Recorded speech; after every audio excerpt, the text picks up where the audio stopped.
Hi guys, we're back and it's time for part 2 of the alternative method for making punchy drums. What I've got here is a track I've been working on. It's not great at the moment, but it does use the techniques we just demonstrated in the first video, and I've taken them a step further. And what I've done, I've used the kick sound to generate a bass line basically, and using a bit of automation. I'll tell you what, first of all, let's have a little listen to this track as it stands. The sounds in this, the drum sounds, are pretty much the same sounds I demonstrated in the first video, and we've added a few extra bits and pieces. But without further ado, let's give you a listen and then we'll run through how I achieved that.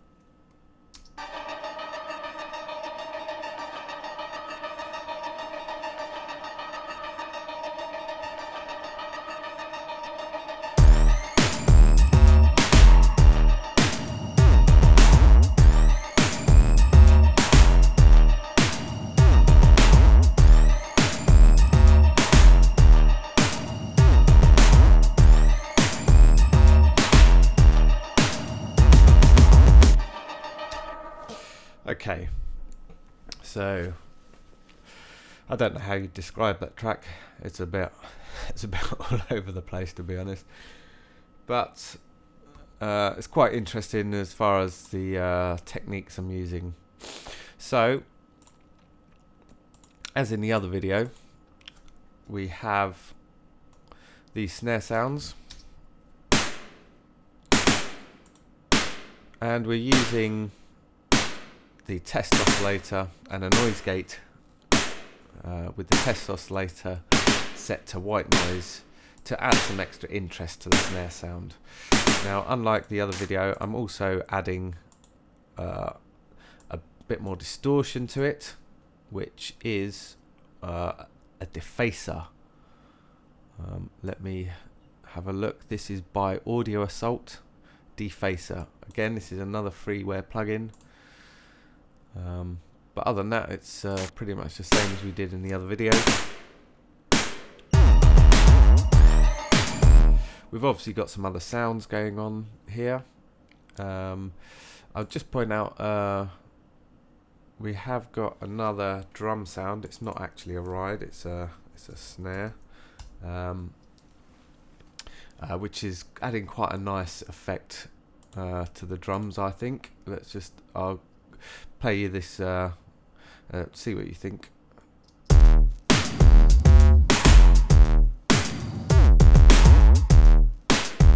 So without, with.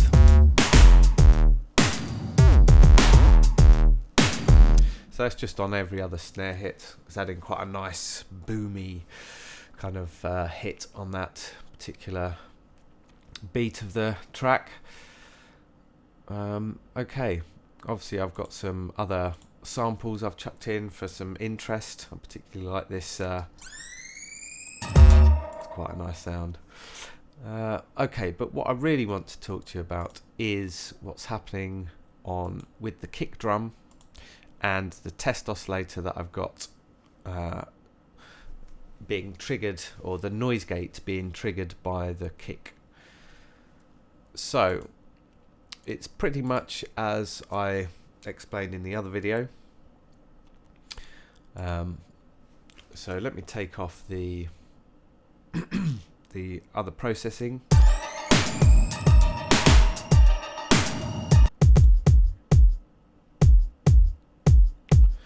So let's open up the test oscillator. So I've got the tone set to 39 Hz. It's on sine wave.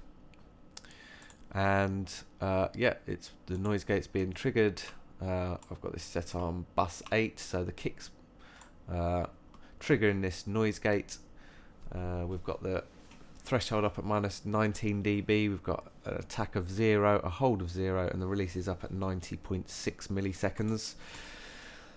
Okay, but where the interest for this sound is coming from, how I'm generating a bass line, which is basically hitting every time the kick hits.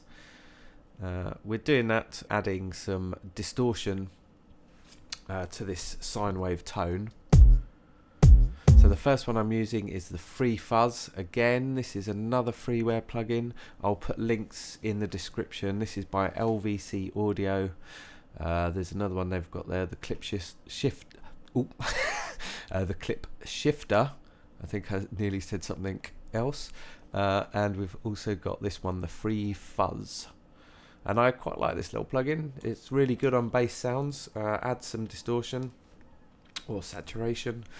Very simple. We've got the input gain, output gain. We've got the saturation amount. Can you hear one of my puppies at the door whimpering to get in? Oh, bless. Sorry, where was I? Yes. You'll have to wait. I'm recording. Okay. Oh, that was a bit cruel, wasn't it? I'll play with them in a minute. So we've got the input gain, output gain, saturation amount, and then we've got the type of distortion. So with, without,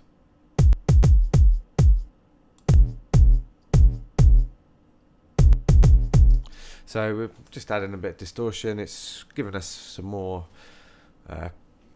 content in the higher frequencies, so it's becoming a little bit more audible. Now the next plugin I'm using, another distortion plugin, again another free one. As always, I'll put a link in the description. This one is by Audio Assault. It's called the HeadCrusher. Again, quite simple. We've got a drive amount, which I've really pushed up. I've got the output, which I've also pushed up. Now what I really like about this plugin is this tone control here. If you bring this down, you can really add some serious sub-low frequencies to sounds. You'd have to be a little bit careful with it, but yeah, you can. I've found with this, you can almost make any sound be a bass sound, which I like. But yeah, okay, so let's have a listen without first, and now with.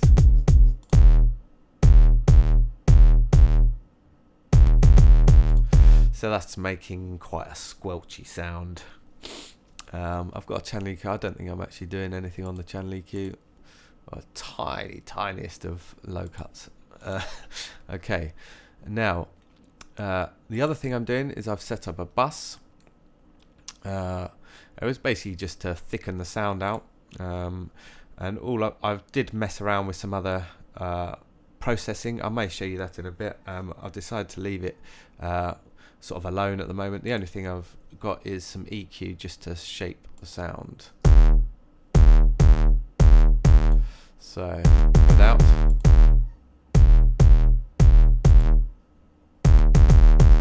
So that's just adding a bit more to the mids and the high frequencies.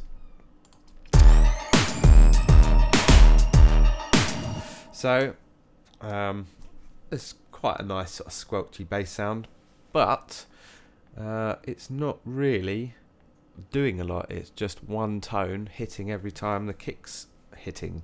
Let's have another listen.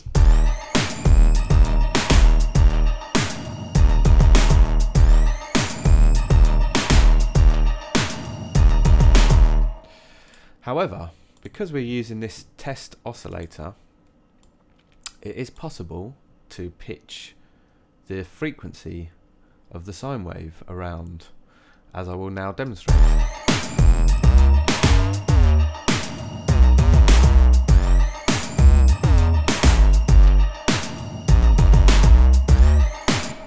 So that's quite fun, isn't it?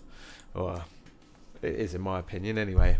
So what I've done, and I probably won't, I don't think I'll keep this. I may tweak this and play with this a lot more. I'm basically adding automation onto the track, so that I'm basically automating the pitch of the test oscillator. So we'd need to come to this drop down menu, select the test oscillator, and then come down to where is it? Frequency. Sorry, there it is. Second one. So we just want to automate the frequency. Now I've done this and I drew this in. I zoomed into the regions and I've basically added these automations in. However, I think it might be more fun to play them in how I was just demonstrating a minute ago. But I'll let you have a listen to what I've got. This is with the automation.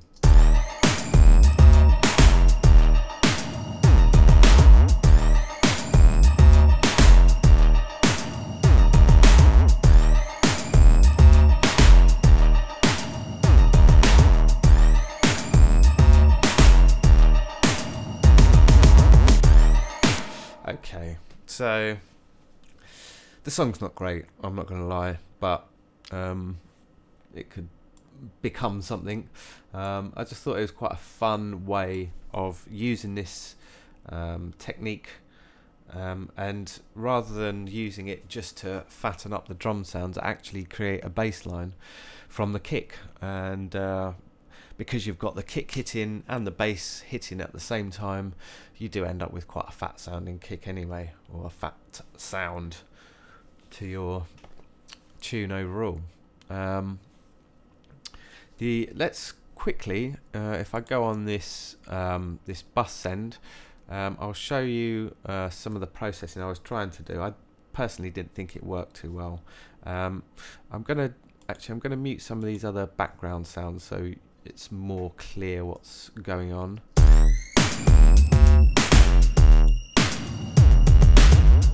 Ooh, I quite like that actually. Okay, now this is a plugin called Fromage. Again, a free one. I love my free plugins. This is by Omforce, and yeah, it's called Fromage. But it's not cheesy. It's actually, well, I suppose you could make it some cheesy sounds with it, but it's really useful. Basically, sort of a filter plugin. So obviously, I could probably do some stuff where I automated these parameters as well.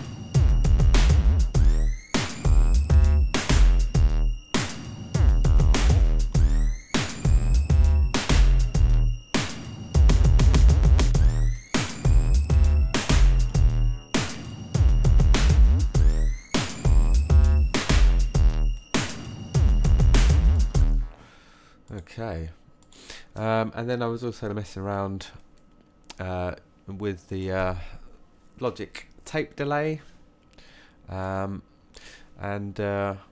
with that on, it sounds like this.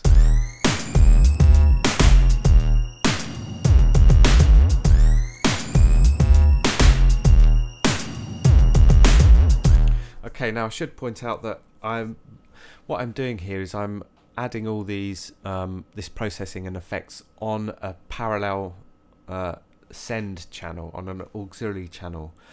The reason I'm not putting it on the main, that I'm not putting these plugins on the main channel, is that I want to keep the main bass sound. It's got the distortion on, but other than that, I wanted to keep it quite raw and natural sounding. So by using a send and an auxiliary channel, an auxiliary channel, excuse me, I can basically add extra elements and sort of depth and dimension to the sound, but without sort of destroying the sort of round, sort of warm bass that we're getting from the pure sound. I just while we've got this open, I just want to show you another trick.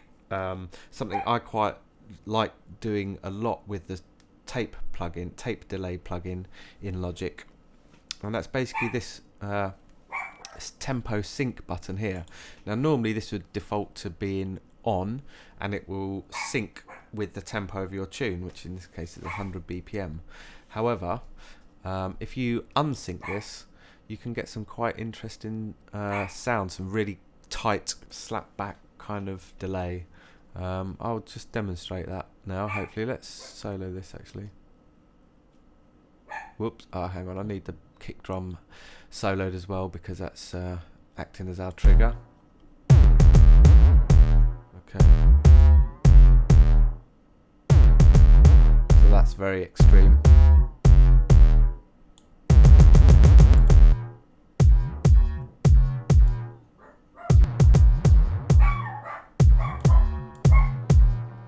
So that's with it synced at 100. If we uncheck this,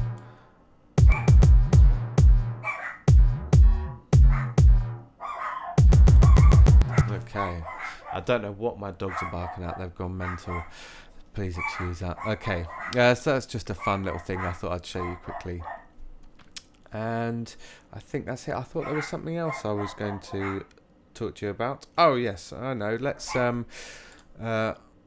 Let's try doing some live automation, and I'll demonstrate that quickly. If I just take this whole section and let's copy it, let's chuck it down here somewhere. Let's make a loop. Okay, let's take this solo off. Okay. So we're back to just the straight tone in the test oscillator.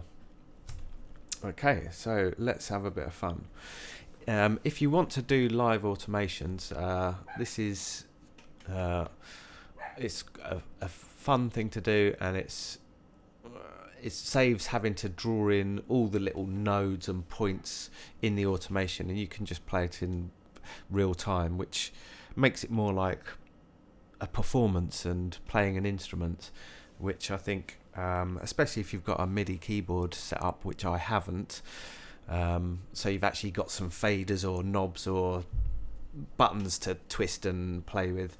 But yeah, I'm just going to do it with the mouse. But let's just have a little play around and see what we can come up with. So let's select this test oscillator, and on this channel, where it says read, I'm going to click this, and we've got a few options here. If we go to touch, that will allow us, when we automate a parameter, when we let go of the parameter we're automating, it will hang on, I've just got to make sure I've got this the right way around. I think if we've got it on touch, it will stay where we leave that parameter at the last place we left it. If we put it on latch, it returns to the starting position. Now that could be the other way around. I've actually forgotten which way round it is, but I would always use one of those two settings. So in this case, let's use latch. Okay. Now let's open up the test oscillator, and what we're going to be adjusting is the frequency. So all we need to do now is hit play, and we're going to mess around with the pitch and see what interesting sounds we can come up with. Or not.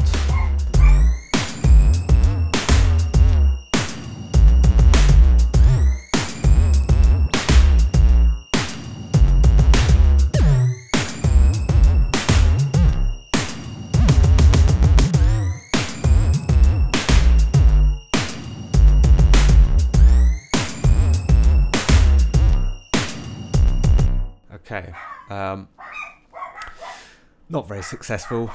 We could keep playing with that and try and get some interesting little sections, and then my advice in that situation would then be to bounce them to audio, and then cut them, sort of chop them all together until you got an interesting bass line.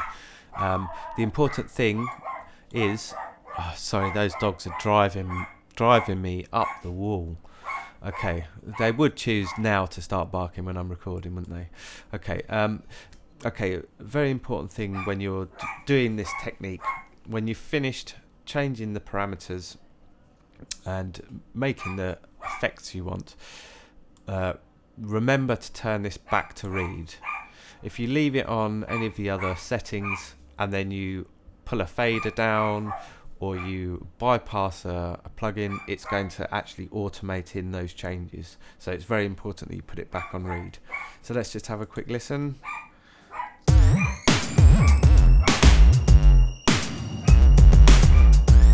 Okay. It's a bit all over the place, isn't it? But there's maybe little sections that are quite interesting, such as here.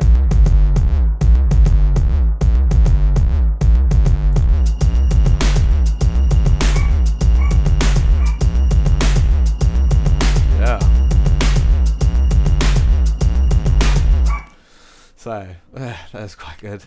I quite like doing this, just finding little sections and looping them. Quite often you get like, you think, yep, that's it, that's the riff, that's it right there. Maybe not that one.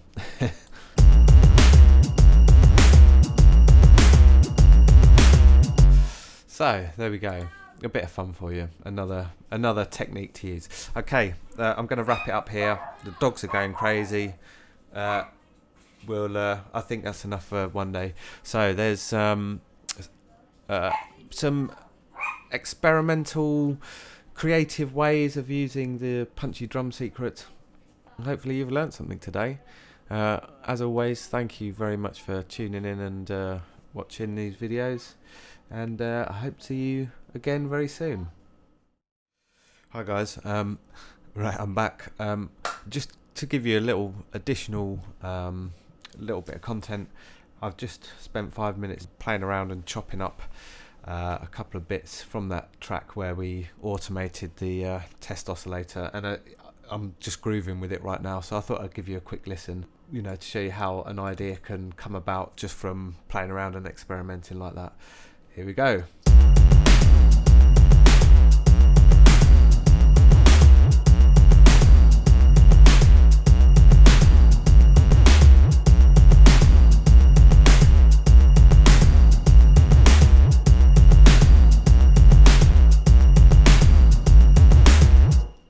Okay, so that's it. I thought I'd just give you a little listen to that. Yeah, so it shows you what can happen when you play around and experiment. It's a lot of fun. So, and to be honest, if I take this tune on, I'll probably just concentrate on that as the main bit and build everything else around it. So I just thought I'd give you a little insight into that. So once again, thanks for watching. See you soon.